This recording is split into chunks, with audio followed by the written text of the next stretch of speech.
Coste et le Brix, sur les ailes de leur avion le Nungesser et Colli, ont traversé le monde. Leur raid triomphal appartient désormais à l'histoire. Les deux héros ont bien voulu permettre aux disques Odéon d'enregistrer une conversation familière, pleine de souvenirs, évoquant les efforts surhumains qu'ils durent fournir, les périls qu'ils affrontèrent et l'indicible joie d'un retour glorieux parmi les leurs sur la douce terre de France. Eh bien, Cos, ça tourne rond? Oui, mon vieux, ça va. Surtout, pas de blague au décollage. Sois tranquille, amiral, je connais la machine. Bravo, 20 pour le décollage. En route. Tiens, le Brix, regarde le Sacré-Cœur. Tu vois, ça gaze rudement bien, car nous voilà déjà à Biarritz. Si on descendait dire bonjour à Tchiquid. Ce n'est pas une raison parce que tu es méridional pour t'arrêter à tous les frontons de ton patelin. Alors, passons la frontière. As-tu quelque chose à déclarer? Oui, 2000 km de désert et 3000 km de mer à avaler. C'est pas toi qui les mangeras, c'est l'Hispano. Et heureusement qu'ils tourneront. Ah, les sales montagnes. Qu'est-ce qui te prend? Eh bien, regarde, Carmen, Madrid, l'histoire, quoi? Tu ferais mieux de me passer une cuisse de poulet, je commence à avoir la dent. Tiens, le breton, mange. Ce sera moins bien qu'au café de Paris. Le soleil se couche, le vénard. Il serait peut-être bon d'essayer notre éclairage. Ça va? Oui, ça va, ça va. Minuit déjà. Hé, Cos, voilà Agadir. Je reconnais le secteur. Méfiance ici. Attention, salopard. Je ne fais que ça. Mais, vois-tu ce patelin rouge? C'est Saint-Louis. Les salopards ne seront pas pour cette fois-ci. Ça fait tout de même 26 heures qu'on roule. 26 heures.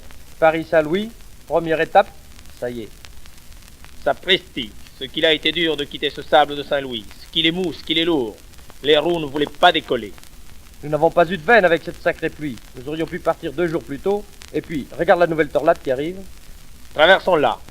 Voilà Dakar. Fini le plancher des vaches. C'est le moment de prendre de bonnes et de sérieuses dérives. Nous allons faire nos petits Christophe Colomb. T'en fais pas. Tiens bien le cap, j'ai pris plusieurs dérives. 13 degrés à droite. Ça va, je corrige. Dis donc, il me semble que les baobabs disparaissent. Si tu sais nager, ça pourrait te servir. 20 heures de flotte en perspective. Tu oublies que je suis amiral et que nos 2 canots en caoutchouc seront bien commandés. Dis donc, est-ce qu'il y a des requins dans le secteur? Oui, c'est un coin qui est bien fréquenté. Tu sais, ça tourne. Nous n'aurons pas à le connaître. Un peu de patience. Le moral est-il bon? Les bateaux sont plutôt rares aujourd'hui. C'est effrayant ce qu'on voyage peu. Tiens, nous allons bientôt nous distraire. Voilà le mauvais temps. Ce sacré poteau noir. En fais pas. Nous allons tâcher de le passer sans trop nous tâcher. Eh bien, tu vois, ça y est. Pas plus difficile que ça. Il est 10 heures. La terre ne doit plus être loin. Dis, regarde, je crois bien que c'est l'Amérique. En effet, tu as raison, c'est bien elle. Je la reconnais. Quelle veine. Laisse-moi te frictionner le crâne. Mais ne me le bourre pas. D'après l'orientation de la côte, nous devons être au nord de Natal. Tu as raison. Un phare, 2 éclats blancs, un éclat rouge. C'est le phare du Cap Saint-Roch. Ça colle. Le gardien serait estomaqué si on lui passait l'intrant de la veille. Il croirait que ça tombe de la lune. Une ville, Natal. Tu vois, maintenant que c'est fait, c'est pas calé. Très bien. Il est minuit. Il faut atterrir. Mais ici, nous ne sommes pas au Bourget. Si l'éclairage du terrain n'est pas suffisant, il va falloir tourner en rond jusqu'à demain matin. Il n'y a pas beaucoup de lune. Bah, la nuit est claire. Je pense que ça ira. Hop, ça y est. Rien de cassé. Terminé. La mare est franchie. Nous voici dans le royaume des poupées japonaises. Tout de même, la traversée du Pacifique a été plus facile que celle de l'Atlantique. Et puis on ne s'est pas ennuyé. Les danseuses hawaïennes étaient vraiment sympathiques. Oui, mais maintenant, fini la rigolade. Il s'agit de faire Tokyo-Paris en vitesse. Je pense que l'appareil ne sera pas long à remonter et que nous pourrons profiter de la Lune en partant le 7 ou le 8. Il s'agit de décrocher le beau temps pour la première étape. Une fois parti, il faudra gazer. Ça y est. Nous avons bien fait de partir aujourd'hui. Quel temps est patent. Fige, la montagne sacrée des Japonais. Est-elle belle? Maintenant, on se fout des tremblements de terre. Pour un chic pays, c'est un chic pays. Mais il est un peu bouleversé, pas beaucoup de terrain d'atterrissage. Que ce soit la montagne ou la mer, tu n'es jamais content. Il faut bien pourtant être au-dessus de quelque chose. Tu devrais te réjouir car nous allons faire les deux dans la même journée. Tout le monde ne peut pas s'offrir ce luxe.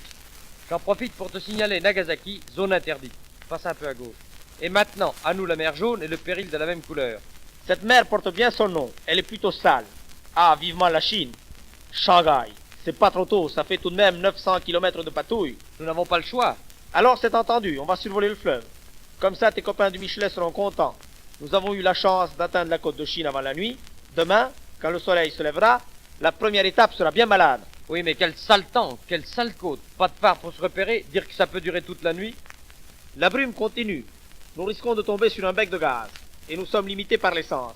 Il faut se poser. J'ai aperçu tout à l'heure un petit coin possible, nous allons aller le reconnaître. Attention, les Chinois ne sont peut-être pas commodes, nous risquons d'être mal reçus et de ne pas trouver d'essence. T'en fais pas, mon vieux. Pourvu que l'appareil soit sur les roues, quand nous serons à terre, nous nous débrouillerons. Ouf, ça y est. Rien de cassé. Mais gare à l'invasion. Les Chinois qui rapissent. Tu connais la langue? Je file, garde l'appareil, je vais chercher de l'essence. Enfin, te voilà. J'ai eu chaud pendant ces 4 heures. J'ai été obligé de m'agiter contre ces Pékins-là, d'en boxer un, de botter le derrière de l'autre, et à la fin de me réfugier dans l'appareil parce que je sentais des rumeurs hostiles. Mon vieux, est-ce que j'ai eu des difficultés pour l'essence? Quelle balade en camionnette. J'ai couru tous les magasins du patelin et je crois bien que je ne t'apporte que du pétrole. Ça ne fait rien, on marchera au mazout. Hé, attention, allez, n'approchez pas. allez, Allez. touchez pas. Allez. Brouillons-nous de faire le plein et quittons cette racaille. Fais donc un peu de rasemotte pour leur fiche les foies. C'est pas la peine, laisse-les tomber. Elle est vraiment curieuse, la Bézalon. Eh bien, on l'a, c'est vu. Hanoï, 5 minutes d'arrêt, banquet. Discours, fleurs, musique, départ. En voiture pour Calcutta. Attention au tigre. Et au crocodile. Calcutta, 2 heures du matin. Pas de discours. Huile, essence, départ, clair de lune. Karachi, 10 heures, nuit noire, essence, huile, casse-croûte, sale montagne. Bassora, essence, départ, désert, tempête de sable. Des réserves sur le Frat, 3 heures d'arrêt. Douche, 2 heures du matin, départ. Alep, essence, huile, buffet, départ. Athènes, essence, huile, buffet introuvable, vendredi saint, vendredi 13 et ventre vide. 3 heures du matin, départ. Vésuve à 10 mètres, il fume. Nous aussi, vision féerique. On reviendra. Enfin, la France. Épatant, la Côte d'Azur, Nice. Marseille, tu la sens la bouillabaisse? Et pas le temps de la goûter, on reviendra. Paris, cris, hurlements, enthousiasme, Marseillaise.